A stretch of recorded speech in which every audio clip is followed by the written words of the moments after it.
everyone. Welcome back to Strange Mind 6. I'm your host, Ruby, and today we are going to be reading more of Spooky Long Island by Scott. Before we begin, I would like to ask that you please hit that like button, hit that subscribe button if you haven't already. And without further ado, my dear friends, grab a snack, grab a drink, or sit back and relax, and let's get to it. Chapter 2: The Abandoned Lunatic Asylums of Long Island. When a mental hospital or a mental health facility is unfortunate enough to be abandoned, it's almost always known as a haunted place. This should not be surprising considering the air of fear and mystery surrounding people with mental health problems, and the places that treat them.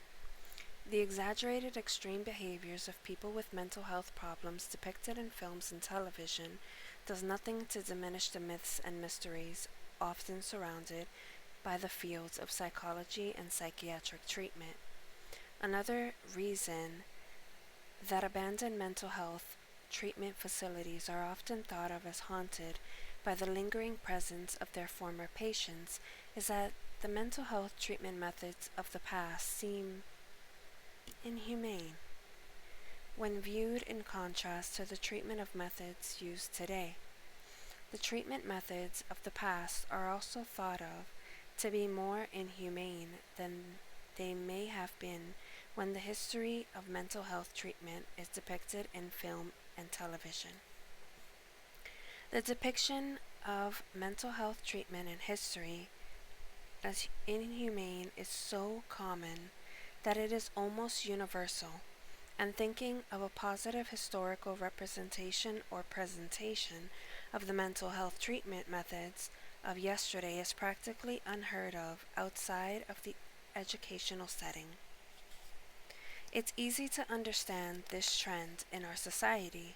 Extreme behaviors and extreme treatment methods are more interesting. The person who hears voices that tell him to murder his family is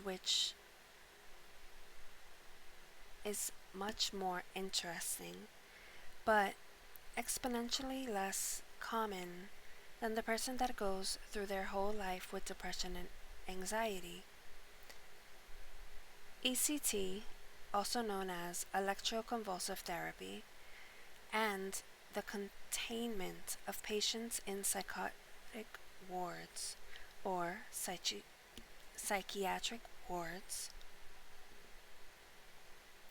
with security measures similar to prisons are much more fascinating than people who take their psychiatric medications as prescribed and regularly visit a mental health counselor while living in the community and quietly maintaining an otherwise commonplace job and life. But people with mental health problems are presented as completely violently and dangerously insane in the majority of our media. Multiple personality murderers, or multiple personality disorder who are murderers, raving maniacs living in the streets, and serial killers are common stereotype characters. Although there are people with mental health problems as extreme as those portrayed in film and television, they are thankfully a very small minority, or our society would be unable to function because of the violent unpredictability of the behavior of the insane.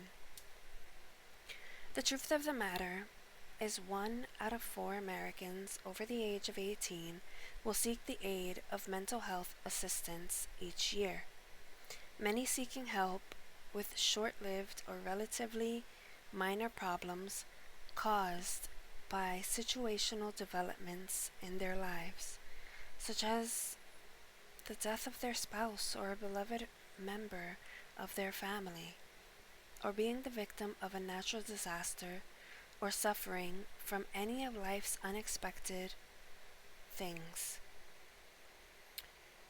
With the passing time, the social landscape that the hospital exists in changes. Government policy regarding the administration of mental health services agencies and the methods of treating people with mental health problems change as new methods are discovered through social and scientific research and implemented by mental health treatment facilities. As this change occurs, the facilities that provide mental health treatments must change to match the changing governmental regulations and the changing needs of the individuals receiving mental health services.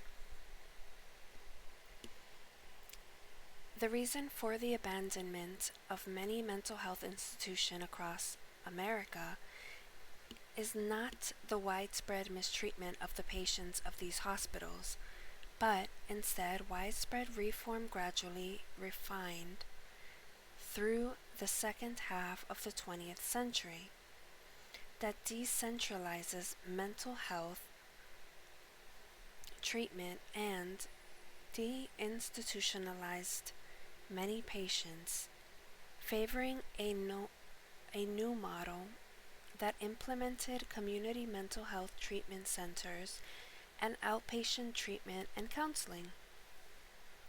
As in most communities, Long Island has several mental health treatment facilities. These mental health treatment facilities perform a valuable service to the communities they serve by helping people experiencing manageable acute and chronic mental health problems to function as members of the community, and keeping individuals with chronic and severe mental health problems out of the community.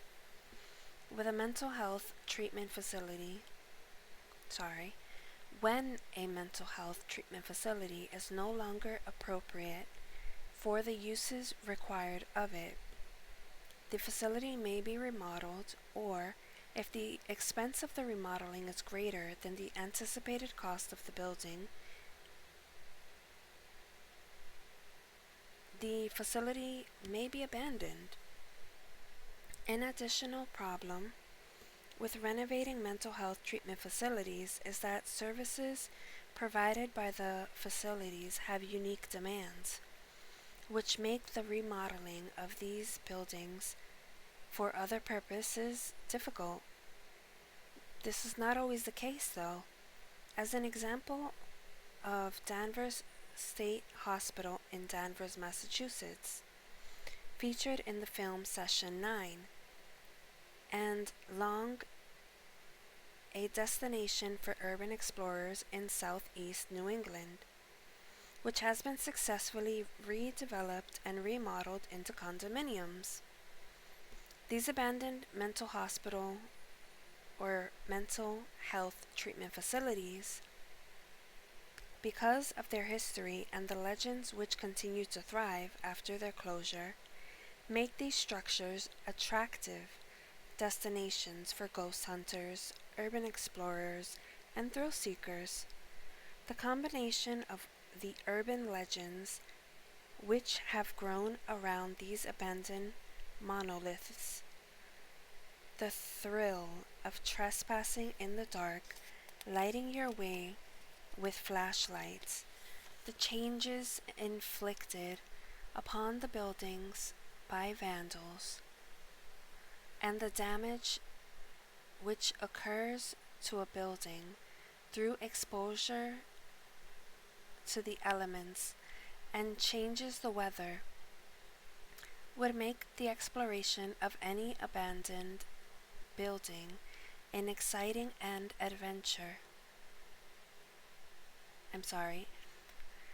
abandoned building an exciting adventure. Most of these buildings would have seemed much less intimidating when regularly maintained, lit by electrical lighting, and populated by its caretakers. But environments that may have seemed commonplace when they were in use, often take on a mysterious and sinister persona when being rediscovered by urban explorers. I remember from my own experiences and my own adventures in urban exploration of abandoned mental health treatment facilities that commonplace locations like gymnasiums, classrooms, auditoriums, and swimming pools take on a strange new meaning when explored at night by a flashlight. Even a boring hallway or stairwell can be scary when you realize how the flashlight fails to penetrate too far into their darkened depths. Long Island is no different in the appeal of its abandoned psychiatric hospitals, and here are three of its most popular attractions.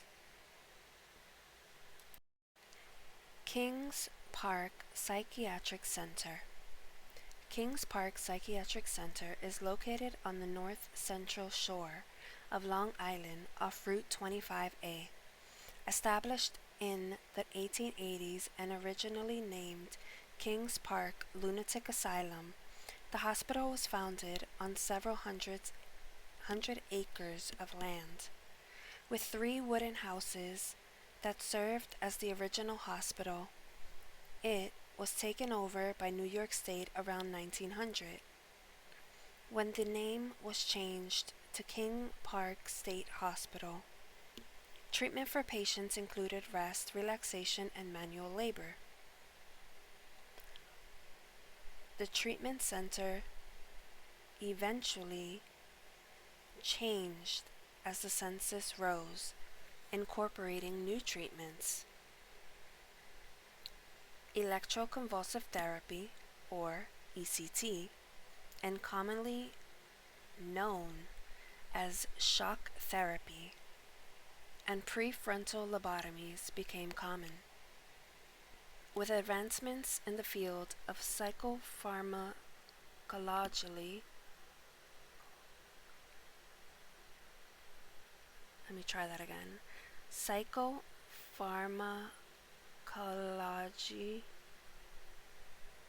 psychopharmacology, and the success of new medications in addressing some of the symptoms of the residents of centralized mental health treatment facilities, treatment gradually altered, allowing patients to live outside of the hospital, taking their medication as prescribed, seeking assistance at community mental health centers when their symptoms became unmanageable. Kings Park Psychiatric Center closed completely in 1996. In 2000, the northern parts were turned into a state park, and there is continued discussion of what to do with the remaining property. Kings Park Psychiatric Center has reportedly long been infamous as a center for ghost stories and paranormal activities, although the evidence of this activity has yet to present itself. According to some stories, the center is haunted by lingering spirits of hundreds of mentally ill patients that died in misery from mistreatment or torture. Reportedly, visitors to this site have complained of dizziness and feeling of absolute terror. There have been reports of cold spots, feeling like someone is watching you, and unexplained noise, none of which really seem to be an indicative source of paranormal manifestation, or more than the excitement usually experienced by urban explorers when on a dungeon crawl of an exciting location. Building 93, an imposing structure, is a frequent attraction. Reported to be the home of a beautiful wall murals done by the building's former residents.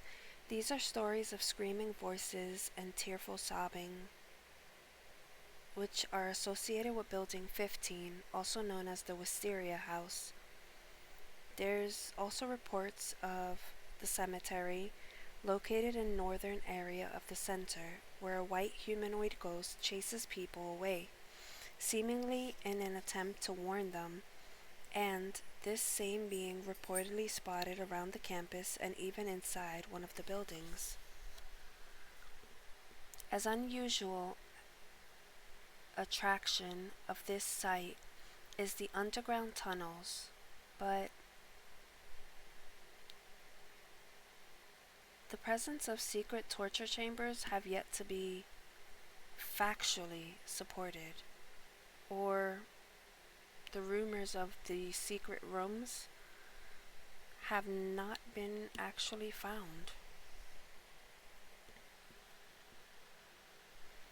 Central Islip Psychiatric Center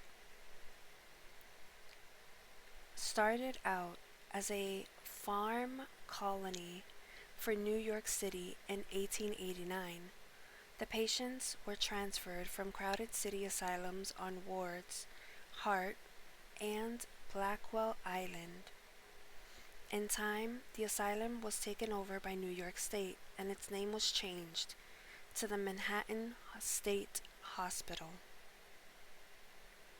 The campus was over 1,000 acres and was the largest asylum by land area.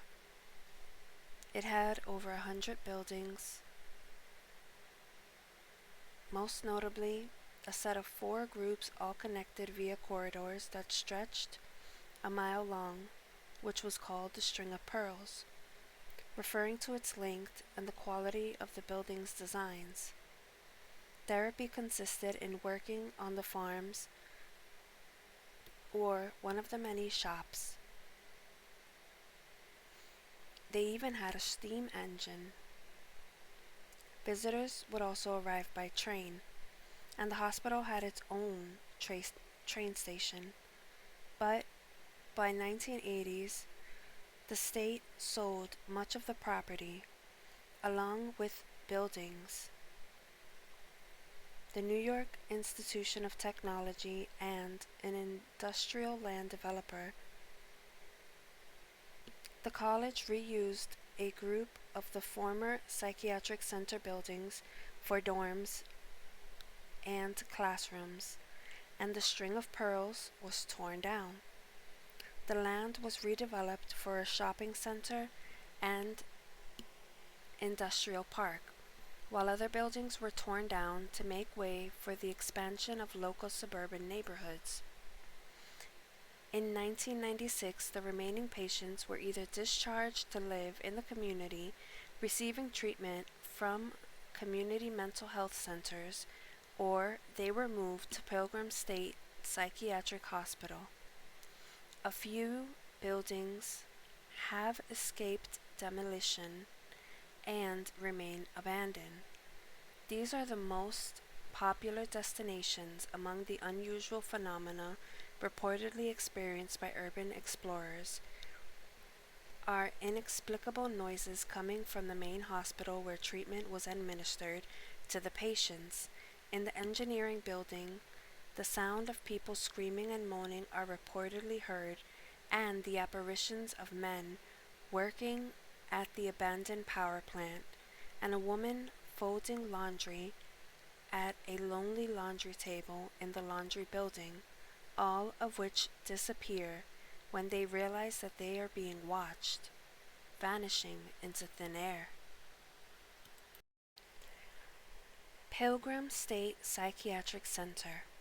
In 1927, New York Governor Alfred Smith, with public support, pressed the legislature to appropriate money to obtain a minimum of 10,000 beds needed to relieve overcrowding of existing mental health institutions. A hospital of this size had to be located out of the country, where land was cheap and had to be as nearby, complete, and self-sufficient as possible, generating its own electricity, pumping its own water, and growing some of its food. 1,000 acres in Brentwood was chosen for this to be established as a farm colony, a popular form of therapy at the time. Pilgrim State Hospital began construction in 1929 and was named after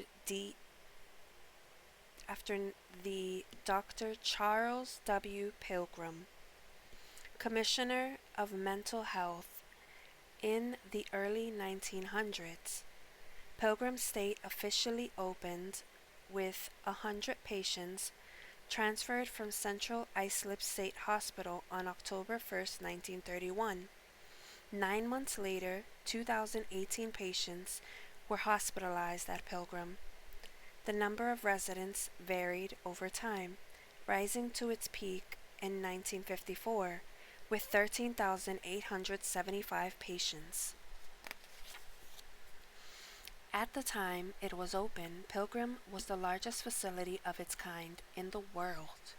In fact, it was the largest hospital of any type in the world, and its size was never and has never been exceeded by any other facility.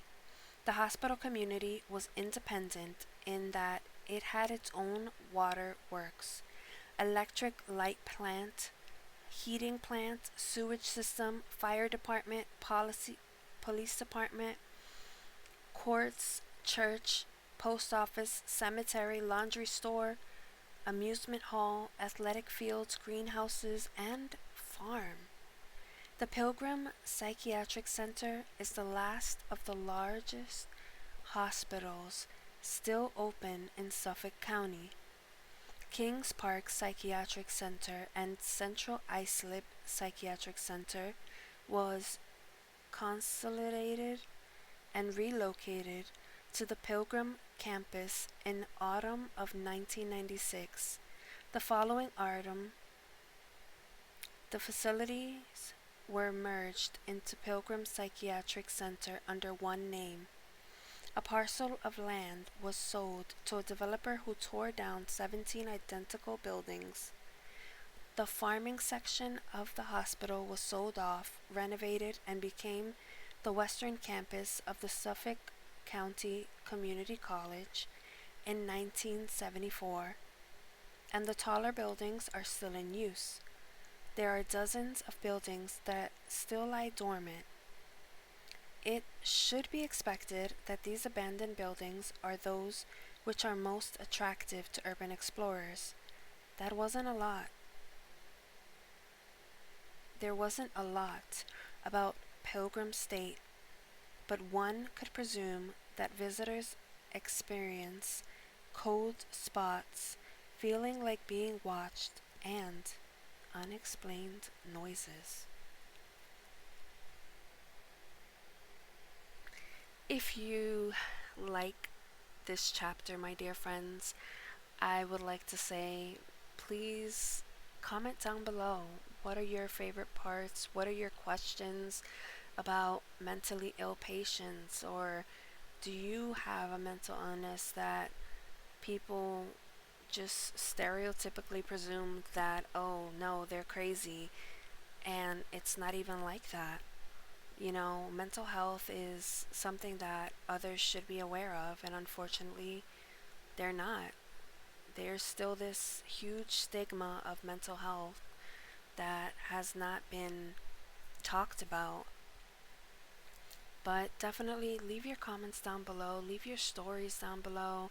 If you have any spooky, scary stories for the month of October or November, definitely leave it down below, and when I get a whole bunch, I definitely want to make a video of at least 5 or 6 stories and compile them into one video. And I can't wait to see you guys in the next video. The next chapter, chapter 3, is going to be called Lake Ronkonkoma and the Legend of the Lady of the Lake. And with this, my dear friends, this has been Ruby, signing off.